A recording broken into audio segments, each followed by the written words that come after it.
Welcome everybody back here to the Call of Duty Challengers Elite broadcast for Season 2 playoffs. I say welcome back because we were actually here just a second ago, but don't worry about it. We're not going to be talking about any blunders or anything like that. We're going to be getting right into the action, of course, if you're just joining us, if you've not been joining us for any broadcasts over the last season or two. My name's Infinity. I am joined by Proper Andy. Andy, mate. It's always nice to see you. How are you doing today, buddy? I'm doing good, Brody. I'm doing real good. I mean, the way that everything has shaken up, I feel like you and I, ever since we first hopped into Season 1, we were talking about just how competitive European Challengers truly is coming away from the Cold War season, and the way that the past two seasons have been shaking up to this very moment of time is an testament to that statement alone. Yeah, absolutely it is. And as is always the case with Challengers Elite, right? Because Challengers Elite is a wild time, regardless of whether you're talking about Europe or North America. You know, that final day of the round robin stage always shows us some surprises, and some surprises it definitely gave us. So take a look at our final standings, show you a couple of names that made it towards Season 1 playoffs. They didn't make it here to Season 2, notably Sucre's Bakery and Revenge Tour, although I think for the latter of those two teams, Andy, you and I maybe expected that somewhat more, given the changes that roster, or change that roster did go through. Then besides that, of course, our top four teams, Andy: Vengeance, Rocker Academy, Ultra Academy, EU, and perhaps the big surprise, Doge Nation. Yeah, Doge Nation is going to be the biggest surprise out of everything. I mean, when you're thinking about it for Doge, I mean, they really didn't think that they were even going to be here. I'm sure everybody thought that Sucre's Bakery was going to be that 14. It really came down to that last match in European round robin play, where Sucre's Bakery actually got 0-3'd by this Doge Nation roster to be able to give them the head-to-head, to be able to be at 3-4 overall series record. But you look across the board, I mean, they're S&D ranked, yeah, at third overall. They're tied third for the control. That's by a pretty big margin, because there's not really big headway as far as what is the big, strong game mode for this Doge Nation roster. I honestly think that when we're thinking about it as a whole, Brody, this Doge Nation roster has progressively gotten better through round robin play, and they have an even bigger opportunity to play upset against some of these top four teams. Yeah, indeed they do. But they've got a bit of a mountain to climb here for the first match of the day. Here we're in winners round 1. They go head-to-head with a team only known as Vengeance. I'd say a spiritual successor, if you will, to the Revenge Tour roster that graced us last season. Of course, this team put together basically newly for Season 2. Denzer, Wardy, Maple, and Weeman. Of course, Wardy and Maple haven't already played together on the TMT roster in Season number 1. Denzer and Weeman started out the season on money form, but as the name might suggest, Andy, they're no longer there. Yeah, they are obviously not there. They are all playing together now, Brody. And Denza also coming off of their second place finish with that Revenge Tour roster in Season 1 of the Elite, falling short to that Rocker Academy roster is definitely something interesting to talk about, because they were the overall slayer. And you can see just on the KDs alone, 0.95 overall. That's not the same Denza that we saw through that Revenge Tour go of things. But Wardy's been stepping it up, has been absolutely lights out for what they've been bringing to the table for this Vengeance roster. And the way that it all kind of formulates within its own self, it is quite interesting. They do work very well together, coming in short notice just a couple of weeks ago. I'm very scared to be able to see what the peaks of this team can truly be. Yeah, and of course, we've already seen the peaks of this team, I think, at this point, right? Just how well they have played over the course of the round-robin phase.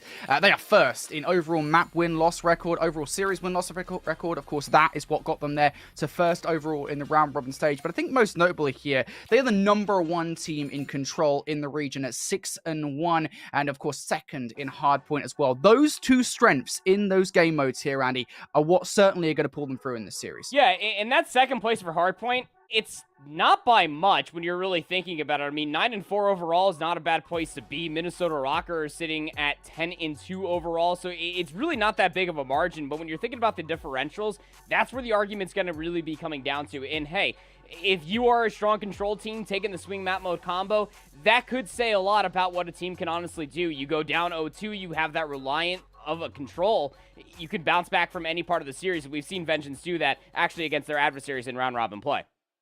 Yeah, well, I think really here there's only one player that we need to talk about with Vengeance. The #1 player, statistically speaking, in EU right now is Wardy. He has a 1.27 overall KD, a 93.11 Slayer rate, and Andy, this guy has been tearing up the competition. take this with a grain of salt, too. Wardy, statistically, is the best player in Elite, and I mean that for both North America and Europe. And I say take it with a grain of salt because obviously these teams aren't competing against each other. We'll be able to see that at the end of the month at the Minnesota Minnesota Rocker major that is happening where the amateurs are going to be able to compete against one another. But, I mean, the hard point of control KD speaks for itself. Yeah, Search and Destroy hasn't been a big game mode when it comes down to Vengeance, but a 1.16, even in a losing format, is still in a great spot to be. I mean, Wardy has been putting on their best European Abizi showcasing that I honestly can really speak about. They're just running at everybody. But the thing about it is that they're running at everybody, and they're walking away with so many positive engagements. I mean, just think about it. 71% true engagement success rate on hardpoint, 70.5% true engagement in non-traded kills when it comes down to control. And what I mean by true engagement success, that every single time that Wardy is getting in engagement, well, they're either walking away with a kill or an assist. To be at that high of a percentage, Brody, you know as well as I do, is insurmountable to a team's success. He's doing something right, I think is the best way we could describe his current predicament, right? So Wardy, they're definitely the player to watch out for on Vengeance, but who is he going up against here with this Doge Nation roster? This roster that has come to surprise many teams, be it the Cilio Signs roster, Revenge Tour, Sukri's Bakery. They went from 0-4 in Elite to 3-4, be it the final day. This Doge Nation roster, Henry, Whalers, Abuser, and most notably BB Connor, and that's really the conversation point for this team, right, for Doge Nation. They made the change coming out of Season 1. Jerd, statistically one of the, the weakest players, I guess, in Season 1. BB Connor, he is now, statistically speaking, one of the strongest players in the region. Yeah, number 1 main AR, at least as the stats may, consume it, I suppose, at 1.24 overall KD, number 4 player in Europe as far as the stats are concerned. But when you're thinking about it, I mean, this Doge Nation roster have something to lean on, considering the one simple fact that when the majority of them were playing underneath that United Nations roster just last season, they placed top 7, and that's not a great spot to be in when you're thinking about Abusa specifically. It was coming in as the young gun just last season, and they had a lights-out performance in Cold War, has been struggling to come into their own. Who's to say that this roster won't be the one that can finally showcase the talents that this team truly has? Yeah, absolutely. Well, I think we should take a look at kind of where they're at and overall in the game modes and such, what they really need to do for these series. I will say, despite the fact that Doge Nation clutched up towards the end of the round robin stage, I think most of these stat lines don't exactly look down favorably upon them, right? I think hardpoint here is the one standout stat line. They are 5-4 in that game mode. Yeah, it doesn't speak volumes for what this Doge Nation roster did end up looking like. Remember that to qualify, Doge Nation did 3-0 Sukri's Bakery, and I guess you could take that with another grain of salt, given how Sukri's Bakery didn't exactly look in top form there at the end of the round robin stage. But even still, Doge Nation to be able to upset in such a fashion, it does speak volumes to how much better this team did look at the latter half of the season, being able to beat Signs, being Revenge Tour, and Sukri's Bakery, albeit definitely bottom 4 teams as far as the standings are concerned for round robins Season 2. I think that it does kind of lean into the simple fact that Doge Nation are definitely getting a lot better as the game progresses throughout its history. Alrighty, well, I think we've already hinted at this, in regard to the player we kind of want to talk about here with Doge Nation. That player, of course, is going to be BB Connor, or just Connor. I think some players might know him as that. And it is an interesting story, again. They had Jerd on the roster, and I think, again, the stats showed that he was maybe one of the weaker players, at least had some weak performances on that team. Doge Nation have brought BB Connor in, and this has just been a massive upgrade, not just for Doge Nation, but for BB Connor as well, right? Because this player maybe didn't have the best chance to stand out on TMT last season. No, it really didn't. And just think about this as a whole, right? 5-4 for Hardpoint, 4-5 for Search and Destroy, 2-5 for Control. The only winning map mode that they have as Doge Nation as a whole is on Hardpoint. But BB Connor, as far as KD ratio is concerned, does speak the benefits that they are providing for the rest of the team as a main AR. 1.21 KD is averaging about 2.5 kills per minute in the Hardpoint, 78% non-traded kills, and then in the Control, you can see it right there, 1.31 overall KD in the mode, 63% true engagement success rate, and 79% non-traded kills. That is massive when you're thinking about the main AR staying alive for such a long time, constantly providing benefits for the SMGs to be able to encroach forward and to be able to get more kills. It's just about piecing it together for this Doge Nation roster. You and I have talked about it, that if BB Connor is finding all of this value throughout the backline, is opening up a lot of these different lanes for the SMGs. It comes down to their star players to kind of step up to the plate and to be able to bring more to the table. Yeah, absolutely. Well, look, that's the conversation points on Vengeance and Doge Nation down. Let's take a look at our map set for this series then, because I think this one is a little bit surprising for you and I. We kind of talked over a little bit about maybe the last time these two teams faced off, what we kind of expected to see vetoed here. But these teams are throwing a curveball our way looking at this map set, Andy. Yeah, I think when you're really thinking about it, there's obviously not that much diversity, but there's going to be something that you can almost lean on, and that's going to be maps 1 and 2. Now, when these last two teams did face in round robin, it was a reverse sweep in Vengeance's favor, and Berlin was nowhere near the map set. But this is one thing that we know that Doge Nation were either trying to avoid or keep in their back pocket if they were coming into playoffs. They never played a Berlin hardpoint all throughout the round robin stage, Brody. That could either be alarming or a benefit when you're thinking about the map ban and veto process, but the Berlin Search and Destroy is going to speak volumes for me personally. You have a 6-1 win versus Revenge Tour, Doge Nation. You were able to beat Sucre's Bakery here 6-4 as well. You took Rocker Academy here to around 11 on the Berlin Search and Destroy, but for Vengeance, these first two maps could honestly benefit them. When you're thinking about, again, Berlin Search and Destroy was not played throughout the round robin stage, so it could be something that they were keeping in their back pocket or just never really had the opportunity to play. It could be their ace up their sleeve, as we ended up seeing for a lot of different teams holding out in Season 1 playoffs, but the Berlin hardpoint is going to speak volumes. They 80-point club, 250 to 72 Sucre's Bakery, and if you're looking for a tit-for-tat statistic between these two teams, that's the one that you're going to immediately look to for Vengeance to be able to come out of the gate swinging. It wouldn't be the first time we've seen teams kind of hold off map sets for the finals, right, for playoffs. Because if you can't remember Revenge Tour in Season 1, they did that with Kavutu control. They were playing Tuscan pretty exclusively. I don't think they'd played a Kavutu once. And then all of a sudden, they were wizards at it when it came to playoffs. So that might well be the case here for Berlin Hardpoint for Doge Nation, of course, and the same can be said here for Berlin Search and Destroy for Vengeance. Also, 0-0 in that map mode combination. So very interesting to see those in there. Of course, Tuscan control. I believe there's currently an issue potentially with that right now. But Tuscan control, Vengeance 3-1 in that. So that should technically go their way. Overall, though, I think even seeing this map set, Andy, I still stand with where I stood seeing this series right from the off. I do think this could well be a 3-0 in Vengeance's favor, just given how well they have played over the course of the round robin stage, how kind of maybe Doge Nation have come up with a resurgence over the last 3 series. I don't think that's going to be enough here to take down this Vengeance team. Who knows, though? Look, if there's anything you and I know from our casting careers thus far, from this season thus far, it's never count anybody out before the game has even started. It's never chalked, right? I mean, we're the Minnesota Rocker. It's just one of those things that you don't really know until you actually see these two teams stack up against each other. Remember, again, Vengeance did technically reverse sweep Doge Nation, and if there's one thing you can take away without having any VOD to look at Doge Nation on Berlin Hardpoint is that map 1 was a Tuscan, and they won 250 to 235, yeah, but there's one thing that Doge Nation were able to do continuously throughout that Tuscan hardpoint, and that was outsmart their opponents of Vengeance. They got outslayed throughout that opening hardpoint, Brody, but they outwitted their opponents of Vengeance. They ended up losing that Bokaj hardpoint in a very interesting form, 240 to 235, so it could be the mixiness that Vengeance are going to try to live for, but it all comes down to the practice for me. What did Doge Nation do in the past week? How much VOD did they ended up going back to watch?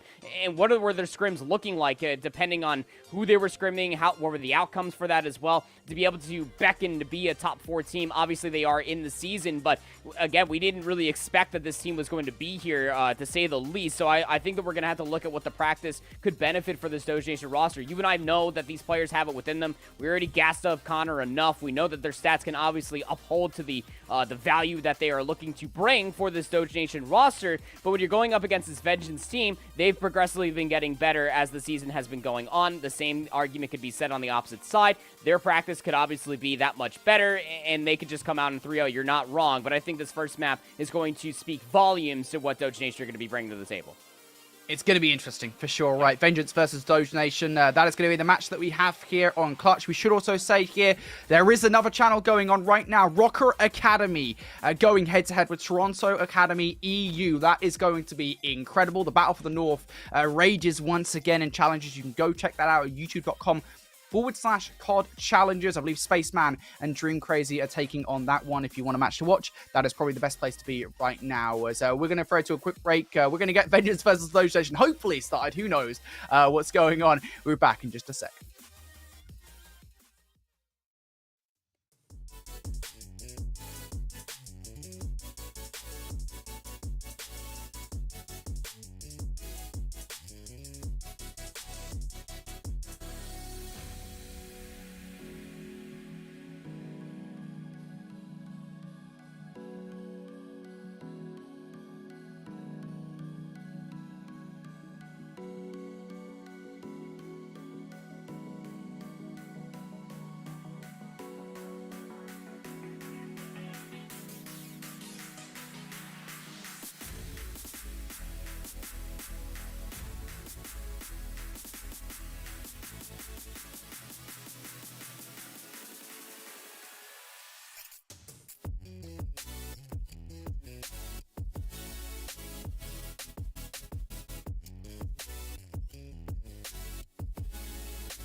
welcome back everybody here to Call of Duty Challengers Elite for Season 2 playoffs with Europe. We're about to get ready into Vengeance versus Doge Nation, but before we get there, I think, Andy, you and I should remind everybody at home what the map set will be for this series. Of course, our first map will be Berlin Hardpoint, but we've got quite a lot to talk about beyond that as well. Yeah, we really do. I mean, I spent a long time just talking about Berlin Hardpoint as a whole, but the one thing that I want to express even further than that are the last two maps. It's specifically that Bokaj Hardpoint. That was the same map 4 that both of these two teams did end up playing as map 4 when they faced each other in the first week of the round robin. Remember, Vengeance did reverse sweep this Doge Nation roster in the early goings of things, and they won that hardpoint by a whole 5 points. It came down to the game clock. It absolutely came down to the wire, where, again, all of Vengeance just absolutely outslayed the Doge Nation roster. But the Berlin Search and Destroy, both Search and Destroys, honestly, are going to be quite a marvel for me to truly witness, given the simple fact that when you're thinking about this Vengeance roster, the Search and Destroy is obviously one of their weaker game modes. They are 4-4 overall, their weakest game mode to date. And I think that Doge Nation are probably going to have a really good look to potentially try to take that map and extend it to even that map 4. So it just comes down to either being or stealing a hardpoint if you are Doge Nation, because to be quite frank, you're probably not taking that control. That is Vengeance playground when it comes down to it, specifically on that Tuscan control. But I think this Berlin hardpoint, when it comes down to more fundamental style, comparatively to what they look like on that Tuscan hardpoint versus Vengeance in that first week of round robin play, Brody, might be their best place to do it. Yeah, this is going to be a really interesting map, I think, overall, right? For Vengeance, a real trend setter, a mood setter, if you will, between these two teams. They want to kind of get the ball rolling early on. I think for Doge Nation, it's really about continuing that momentum from the end of the round robin stage. Again, you know, the fact that they're able to 3-0 Sucre's Bakery in the manner of which they did, and end up getting 3-0 in those final 3 matches, right? Just really important for Doge Nation to come out here and to continue that momentum would be huge. We're going into Berlin Hardpoint to get things going. You know, I don't often give orders to our observers. I don't even know if they can hear me, to be fair. But I would really love to start with Wardy on this one, because he's like the #1 player in like every game mode. Basically, he's pretty good at what he does, I think. He's definitely not bad. Look, I mean, like, Wardy, again, statistically has the highest overall KD across both North America and Europe, across both elites. Again, take that as you will, because we won't see, I guess, everybody be challenged across 2 different regions until the end of the month when everybody gets to the Rocker Major there in Minnesota. But, I mean, Wardy is sitting at a 1.26 overall hardpoint KD, is averaging about 2.8 kills per minute, also massive, and they have 71% non-traded kills for a 1.27 overall KD individual, running the submachine gun for this team. Where you think about it on paper, at the beginning of the season, we thought it was all going to be Denza, but Wardy is the one that is just benefiting from all the pressure that is coming on all different fronts. He is just running around like a chicken with his head cut off, and is getting every single kill that he's essentially running into. I think it comes back to that same conversation again. You know, we've had this conversation multiple times throughout Season 1 and Season 2. You know, you are going, if you're a Denza, from being a big fish in a little pond to a much smaller fish in the rather large pond here with this team. And, you know, you are going into a team here with what everybody else on the roster can go off at any point. And that is ultimately the bottom line for a championship winning team, if you will, a Challengers Elite winning team. And that is why Vengeance are #1 in EU right now, at least from a round robin standings perspective. At the end of the day, everybody on this roster can go off at any point, and it does, I think, speak volumes that Denza went from being the highest performing player in EU, basically not necessarily carrying Revenge Tour, but most certainly being a massive reason why they were so good, to this point, right, proper, where you know, he's just on the roster and everybody, including him, can go off at any point. So definitely something that I think is very interesting, and that we'll be looking forward to for this team. Doge Nation, on the other hand, though, again, it does come back to that conversation about how much BB Connor has improved this roster, right? Because we already knew everybody on this roster was pretty good, but now I think they've gone from good to great. Yeah, I mean, think about the pressure that Connor is finding as a main AR as well. I mean, 78% non-traded kills on a hardpoint as a main AR is definitely something not to bat an eyelash at. I mean, the Automaton, let's be honest here, is very, very good. Its hip fire can absolutely be nutty. You can absolutely get mixy. But even when BB Connor has to pick up the submachine gun, when they pick one up from a fallen comrade or an adversary, they absolutely get down and get dirty as well. And the rest of the team, again, to re-highlight something that we talked about before we threw to that quick break as we're waiting for this first map to load in for us, is that the rest of the team for Doge Nation just need to be able to collect off of the pressure that BB Connor is starting to lay down. I mean, when you're thinking about it as a whole, when it comes down to hardpoint, I mean, Abusa and Whalers aren't exactly doing terrible things. I mean, they're both over positive for sure, but I think that Abusa needs to be that player to step things up. For me personally, Brody, as that Slay-heavy SMG player that we know that they can be. They're averaging about 2.5 kills per minute. We'll have to see if they can live up to the task of following up Connor's damage. Well, we shall see. We're getting right at the swing of things here, folks, with Vengeance starting things off on the hard point. They said they wanted to have a good start into this one. Unfortunately, though, it's going to be Henry and Abuser combining for 3, and this is just as good of a start for Doge Nation right now. You know, now they've got a really opportunity here early on in this game to get all of this time with P1. Biggest question is, do you even try to recontest this if you are Vengeance? I mean, you can see Weeman on the back just trying to at least find a couple of exit kills, but you essentially are playing off on the better side of the map, and Weeman will end up finding that last player of Abusa up top, but they gave up that B lane pressure. Maple's going to be able to scout this out, but as far as rotational damage is concerned, this comes down to Doge Nation having numbers. Doge Nation, of course, they are going to spawn over here, as you say. The number is definitely in their favor. Vengeance who want to put a stop to this before Doge Nation get the ball rolling here on P2. Weeman going to try and fly out towards the tank. Will unfortunately get taken down. So Doge Nation going to hold on for now. Whalers towards this power position towards the back line. This is something that will be tough to take anybody out of. Whalers unfortunately gets a little bit of the old Call of Duty timing, but it'll work out for him in the end. Able to get that first one on the Weeman. Recognizes that someone is probably here. Has the support of a teammate as well. So Maple now going to have to take a fight elsewhere. But switching over towards Wardy inside the hard point. Can he do anything? Nice two-piece for this man. Vengeance, they want a lick of this time, and they will at the very least get it. 25 seconds left though, Andy. You're going to have to start thinking about the rotation soon. Yeah, that was a necessary break when you're thinking about for Vengeance. If that break just completely became awry, then Doge Nation were essentially going to be looking at about like a 40, almost 50-point lead. And while Vengeance are also doing this, they are holding it from the front, so they're actually maintaining those close dock spawns. You can see Maple sitting on a goose egg right now is currently guarding off these dock spawns. Doge Nation will completely soak up the back end of the scrap time, but they have to break it through the front while also keeping those spawns in mind.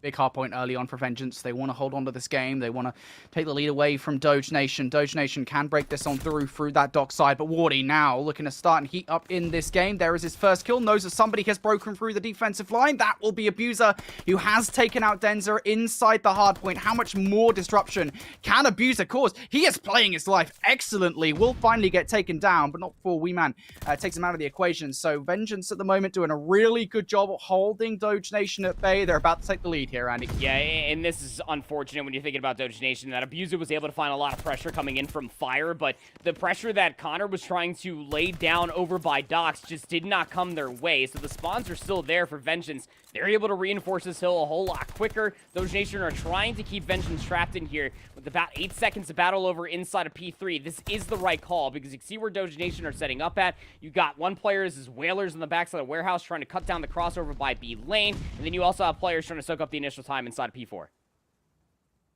Well, Doge Nation are going to get over towards this hard point first. Vengeance, can they break in super quickly, though? That's the question. Well, nice kills coming through. The first wave is basically entirely Doge Nation. Just one more annoyance left from Vengeance, and it is, of course, going to be Denzer that will inevitably end up falling. But in from behind now is going to be Weeman. Vengeance have flipped the spawns. Whether or not Doge Nation have realized it, that's going to be the question, as those players from Vengeance at the very least are going to disrupt this hole. The Abuser are going to take out one. Vengeance will continue to spill from that backline here, Andy. Doge Nation, though, they are the ones in the hard point for the last 20 seconds. And this is what Vengeance have been able to do continuously throughout their entire stint as being the #2 hardpoint team, as Whalers will pick up 3. They should be able to be the back 15 secured for Doge Nation, and this is good time. Keep in mind a small lead going in towards P5. Very hard to be able to get a lot of time off of P5, but Vengeance love just living in the mix. Maple, though, he is the mix. 0-9 right now. Not exactly a great place to be if you are Maple, but Wardy is trying to pick up where Maple is not laying down any damage or finding any kills at 13 and 8 as we go towards the center of the map. It is Doge Nation, at least with a semblance of a little bit of a setup. Henry's in that power position, top third, and that'll completely keep all of Vengeance at bay. Yeah, we often talk, right, Andy, about how P5 very often doesn't really offer much time to either team. It is always a contest-heavy hard point. Right now, though, Doge Nation, they've got quite a lot of time off, but they are very happy with this position. And now Whalers swinging wide round through the train station to try and flank on to Wardy. He will end up getting that gunfight. Wee Man in for the trade, but nonetheless, Doge Nation still hold on. Can Wee Man do anything about this? He will get shut down. Denzer, now the closest remaining player for this Vengeance roster. He is shut out, and Doge Nation hold the majority time of P5. This has been a beautiful hardpoint from this Doge Nation roster, and now, even worse, there is an opportunity for the rotation. It's Henry. He comes through, picks up 2, opens the door for the rotation. A third is denied by Maple, but Doge Nation now with a chance. Yeah, these are actually great cleanup kills. Finally, Maple's able to put themselves on the board 1-12 now, but that second kill that was also able to couple along with Denza is keeping this play intact for Vengeance to be able to turn P1 into a money hill, and they are reading where the rest of these players are coming from like a charm. They are keeping them trapped on the backside of this train station, Brody, and while you're also having this go down over by the concourse, you got one player over by the flank. That's going to be Denza shutting things down as far as a rotational play to be able to get mailroom in their favor. Vengeance have been able to secure, what is this now, about 40 seconds, and if they get this back 25, they're already right back into the game already, but they're going to be able to put it right back to where it was before we went into P5. Vengeance, nice break from them, and as you say, holding. Going to be tying this game on up, but it is going to be Doge Nation in for this new time. See whether or not they can hold it this time around. Shots going into Wee Man up top for BB Connor. Wants to make sure that this player is zoned off. Also has to be kind of wary about the fact that Denzer is coming from the front of the hard point, and now they strike Vengeance just like that. All 4 Vengeance players able to get a kill apiece, and now starting to really put the nails into Doge Nation here. They're going to spawn in the backline, Andy, but this is going to be tough for them to break into. Yeah, and Vengeance are completely aware of this, so it's just about dealing with the players off of the respawn, because you know you're going to be spawning essentially all the way over by P3 if you are Vengeance. They are not winning the gunfights convincingly, but at least they're finding some trades, buying some time for Wee Man to be able to get in a power position, to be able to cut down more players, getting inside the B hut, but Doge Nation, they're back in. 25 seconds remaining inside this hardpoint, Brody. And Vengeance, it's the right call. You almost want to concede this if you are Vengeance. You play with a lot of these crosses. Wardy's inside of the concourse. You're also setting in players to be able to battle for the scrap. That's going to be Denza, or over by the front door, and while you're actually completely unaware of that, if you are Henry, they're going to be cut down, but favoring the rotation is Vengeance, while also making sure that Doge Nation don't get all of the scrap time that was on the backside. And those scrap gun fights will be going down, but we look over towards the rotation. It is going to be Vengeance there for now. They are in first once again here. Doge Nation will want to break in early on. Can they get it done? You can see 3 players coming up through that patio area. Whaler's going to be taken down first. Denzer going to scare those players away towards fire. I think Wee Man should be there to deal with that. You can kind of see him on the minimap getting involved in that engagement. I think Henry now just left up on his lonesome for a little bit, trying to find a path on through. He's found it, that sneaky little beaver, but he will be taken down by Maple. Vengeance continue to hold here. 30 seconds left. Perhaps one more push left in this for Doge Nation before they start considering that rotation. And this has been an incredible kill from Vengeance as Maple picks up 2. Yeah, I mean, it was an incredible hill in the first set as well. If you remember from Vengeance, I mean, Doge Nation only really had one good look to be able to break in. They really put all their chips into trying to break it through the upper courtyard. That falls up flat, and then you have 2 players trying to push in through the gut of fire, and then they get dealt with. So, yeah, you have to completely concede this, but you can see now our observer Major showing us that Wee Man is all the way in the backside of the warehouse. Doge Nation are completely unaware of this. I mean, they haven't found many kills, so they're not counting heads right now, Brody. That Wee Man is just waiting for the opportunity to pounce with their teammates hitting from the front. Doge Nation, they really need this time. They cannot afford Vengeance to break on through. Wee Man, he's the problem you need to deal with. He's able to take out Whalers, and now that should influence the spawn sooner rather than later. Coming in with the rat, though, he will be denied that second gunfight. Vengeance still have presence over here towards this hardpoint. Abuser and Connor towards the backline, though. They are standing strong. They are not allowing Vengeance to get these kills. The subs up front doing their job splendidly. Doge Nation getting all this time. Anyway, this game has just been so back and forth. These guys trading hard points. And if you're Vengeance, you want to make sure that Doge Nation don't get a player up inside top mail. BB Connor's already there, and that was the big dagger when you're thinking about Vengeance in the first set of hard points, that Doge Nation were able to walk away with what felt like about 40 seconds off of P5, and they sequenced 4 wonderfully. Vengeance are still throwing numbers at the old hill, and that might not be the smarter call. BB Connor's also pressured out. That's going to be Wee Man inside of the stairwell, so the back end of the gunfight actually going in the favor of Vengeance, so now they're in the position to be able to deny Doge Nation the initial time here on 5. This is one of those awkward positions, isn't it, where P5, you can't really afford for it to be scrappy. Vengeance looking to get control of that top third, but look at the way you can see Doge Nation at the moment pushing out of this hard point. Whalers and Connor now. Can they start to pick up any this time? Nope, Connor gets beamed from downrange. Maple going to be responsible for that gunfight. Now it is Whalers looking to soak up some of this time. Henry in from behind. How disruptive can this man be? He's already picked up that one gunfight. Keep an eye on him on the minimap. That's number 2 to cause some more problems as Vengeance now start to approach the hill. It's Wardy in for 2. Wee Man with another one. 15 seconds left here, Andy. Vengeance going to get that scrap time. The rotational battle's about to go down. Henry, he's here. Yeah, Henry just needs to stay alive, though. Doesn't read that as a player on the concourse platform. Now they have to hop in through the window and try to extend the play, but Maple will gun them where they stand. Now Doge Nation spawning all the way back by the warehouse. It's just 25 seconds of Vengeance need, and this has been a money hill for them thus far. Indeed it has. Wee Man inside train station. What can he do? There's the first kill, looking for the second. Oh, he's just not playing, Connor! Can he get the kill with a rat? No, he can't. Just wasting time, ready for somebody else to come and deal with that threat, but in from behind. Keep an eye on him. It's Abuser. What can he do here? There's the first kill. The second has been dealt with by somebody else. Doge Nation in for this time. They could still finish it here theoretically, but Vengeance only needs 7 seconds. They have a choice. They could just contest this time, stop Doge Nation from winning on this, and that's exactly what they want to do. Or they can just get all the kills. They can sweep Doge Nation out of the hard point. Ain't nobody from that team touching it now. Vengeance walk away with map number 1. It just comes down to the break potential that Vengeance are playing with. Remember that when it comes down to a lot of their hardpoint victories, they have continuously outslayed their adversaries. Wardy and Wee Man were able to exemplify just that. As you see Wee Man in this final play, just the rat pistol just too good for them. Again, Maple was put in the blender. They were sitting on a donut for like their first 12 engagements. And even more so than that, Wardy and Wee Man were still collecting 30 kills for each of them. They both tied at 30 and 22. Wardy with 24 non-traded kills, but it just comes down to the overall break potential. Again, every single time that Doge Nation were looking for a setup, Vengeance were always threatening it from the front.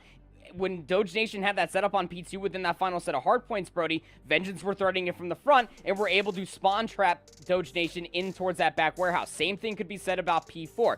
But when Vengeance were playing with a setup, like when you go back to P3 or in P1 in that second set, or even in that final hardpoint, they were almost unbreakable. Every single time Doge Nation were trying to throw numbers to be able to coordinate a pinch, being able to try to play a flank play, try to get spawns in their favor, it just all absolutely collapsed in favor of Vengeance, and they were able to collect on so much time that Doge Nation just simply could not bounce back from. And even in those final moments as well, you really got to tip it to Wardy. Again, it has to be our highlight player throughout the entirety of this the series for us, Brody.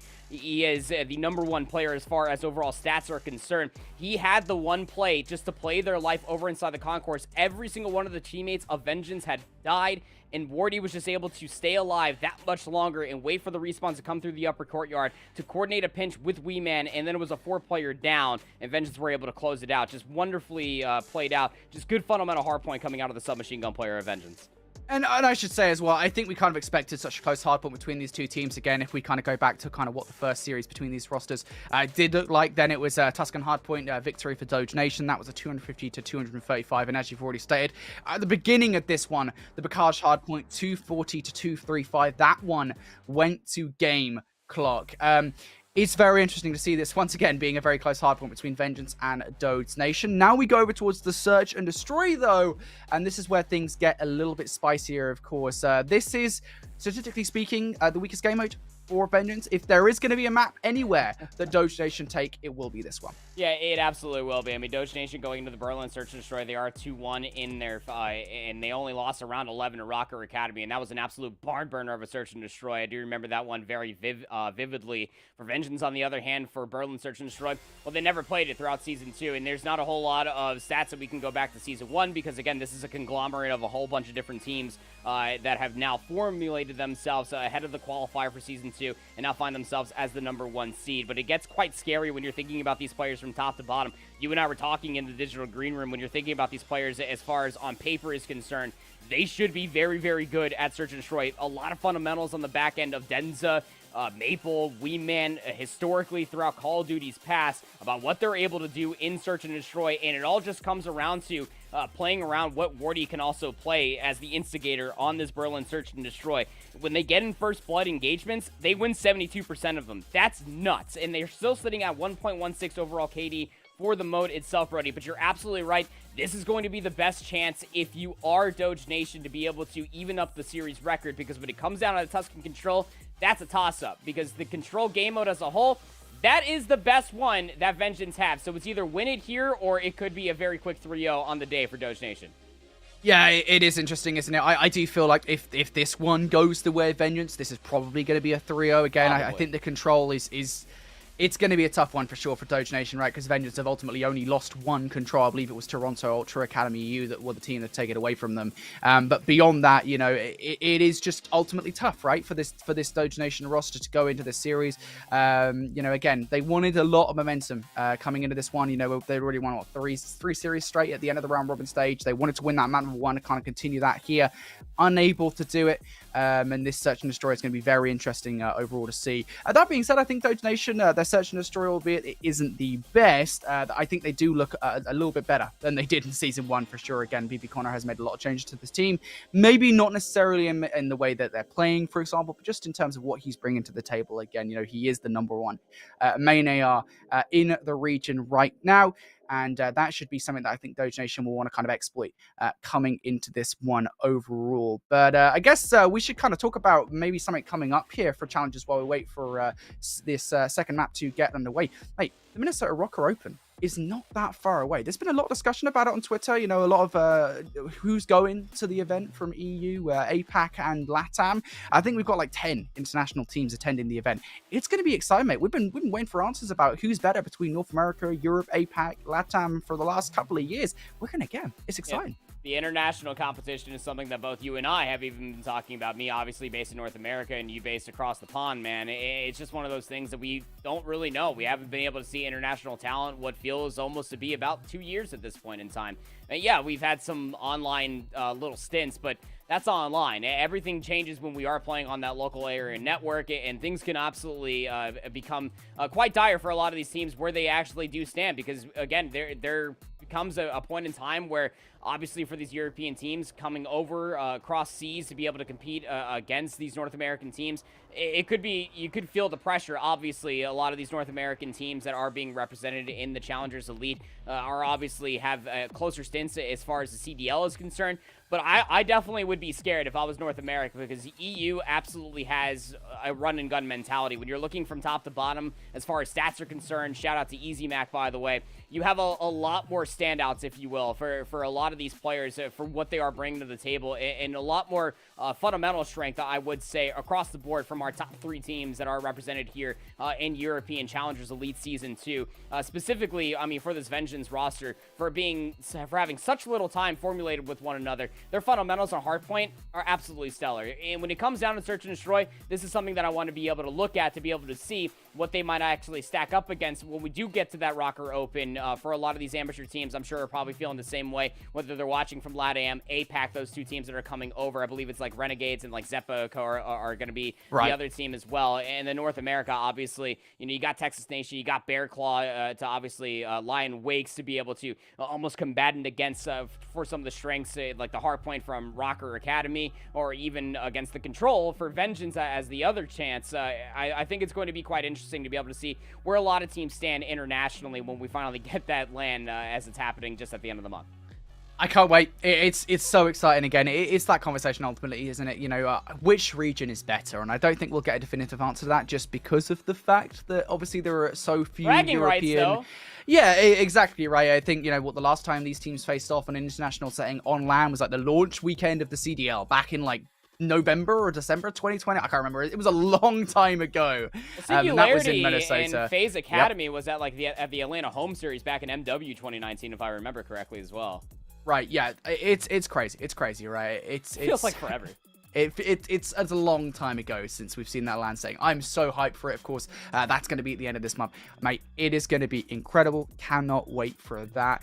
Yeah, I cannot wait to see what's going on with that. Of course, Season 3 is like miles away, by the way. It feels like, I don't know what we're going to do. I feel like the fish at the end of Finding Nemo. When Season 2 is done, and when the Minnesota Rocker LAN is done, I don't know what you and I are going to be doing for like a month.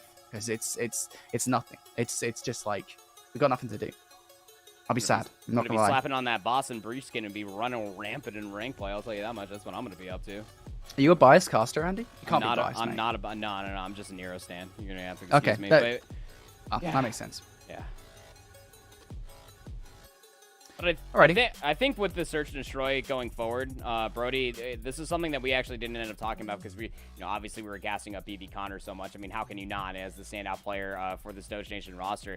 Something that you and I actually didn't even talk about in the digital green room was Henry, actually, from search and destroy. Henry just had a really good hard point when you're thinking about it. That lack of break potential, Henry and Abuse were actually stepping up. So question one was already answered for me as far as the SMGs and the presence that they're going to be able to bring. But if you're looking for somebody to be able to answer specifically about what Wardy is bringing to the table, I think that Henry's going to be that guy. They have a 1.36 overall KD in the game mode of Search and Destroy and have 75% non-traded kill percentages that if you're thinking about it for Berlin, a lot of these rounds are do or die, obviously, by sniper presence or AR lane holding, but I think the instigator role for SMGs is what a lot of these EU teams love to play in and around defensively, trying to get inside a mailroom through that front door, offensively trying to get through P5, getting inside of fire. I think that Henry's gonna have to be that guy to be able to shut down what Wardy is also bringing to the table on the opposite side. If Connor again is locking down a lot of these lanes, I'm looking to Wardy to be able to continue to layer in the pressure and continue on the momentum that they had off of that Berlin hardpoint. Yeah, I think ultimately a lot of this boils down to we're looking to Wardy, and that isn't to say like, oh, the rest of the roster are terrible, right? Statistically speaking, they're a non-factor. That is not true even in the slightest. Wardy, he is just the standout player here on this team. He's a standout player in Europe. Right now, but the rest of the team all have the propensity to come out, pick up those first blood engagements, pick up some kills where possible. They are definitely threats on the map for sure, but ultimately it does come down to, as you said already, what was 72% or something crazy stat line like that of first blood engagements being won by Wardy. So yeah, there's a lot to be talking about. I believe that we're having some problems at the moment loading into maps. So I think this would be a good idea for Andy and I to throw Atsu a break. When we come back, we will be having some gameplay, potentially. Who knows? I don't know. We don't know. You ready? We might have some gameplay. We're back in just a second.